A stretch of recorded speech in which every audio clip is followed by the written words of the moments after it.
Hello friends, ફક્ત 10 જ મિનિટમાં કુકરમાં પાઉંભાજી બનાવીશું. તો એની માટે આપણે કુકરમાં તેલ ગરમ કરવા રાખશું. તેમાં નાખીશું બટર મેલ્ટ થાય એટલે એમાં આપણે એડ કરીશું જીરુંને કકડવા દઈશું. ત્યારબાદ તેમાં નાખીશું આદુ, મરચાં અને લસણની પેસ્ટ.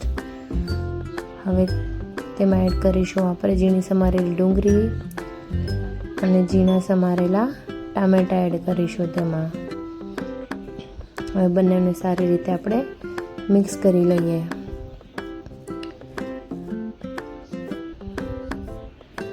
હવે ટમેટાં જલ્દી સોફ્ટ થઈ જાય તેની માટે આપણે તેમાં એડ કરીશું સ્વાદ અનુસાર મીઠું.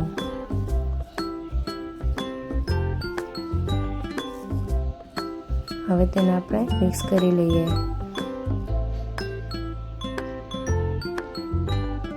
હવે ટમેટાં સોફ્ટ થઈ ગયા છે તો આપણે તેમાં નાખીશું બીટથી પાઉંભાજીનો કલર ખૂબ જ સરસ આવે છે, તો તમે બીટ જરૂરથી એડ કરજો એમાં.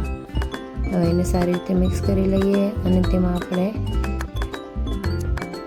સારી રીતે મિક્સ કરીએ અને તેમાં આપણે હવે આપણી કટ કરેલી બધી ભાજી ઉમેરીશું. તમે તમારા ટેસ્ટને એકોર્ડિંગ તમે મનપસંદની ભાજી લઈ શકો છો. હવે તેને આપણે બરાબર મિક્સ કરી લઈએ.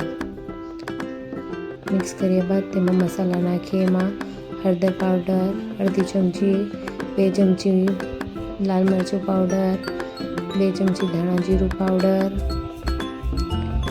અને હવે એમાં એડ કરીશું આપણે પાઉંભાજી મસાલો. હવે એને બરાબર આપણે મિક્સ કરી લઈએ.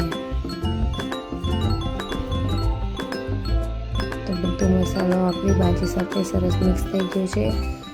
જોઈ શકો છો તેલ રિલીઝ થઈ ગયું છે. તો હવે આપણે તેમાં એડ કરીશું પાણી. થોડું કરીને આપણે તેમાં પાણી ઉમેરીએ.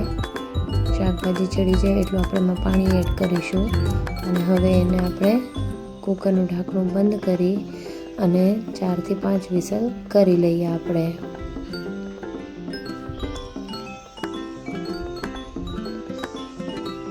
હવે પ્રેશર સીટી થઈ ગઈ છે એની.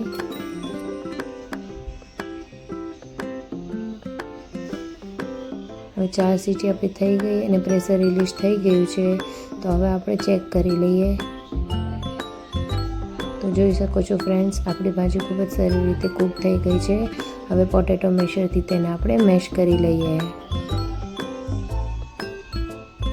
તો જો આપણી ફ્રેન્ડ્સ ભાજી તૈયાર થઈ ગઈ છે. હવે આપણે એને થોડા કોથમીરના પાનથી સ્પ્રિંકલ કરીને ગાર્નિશ કરી લઈશું.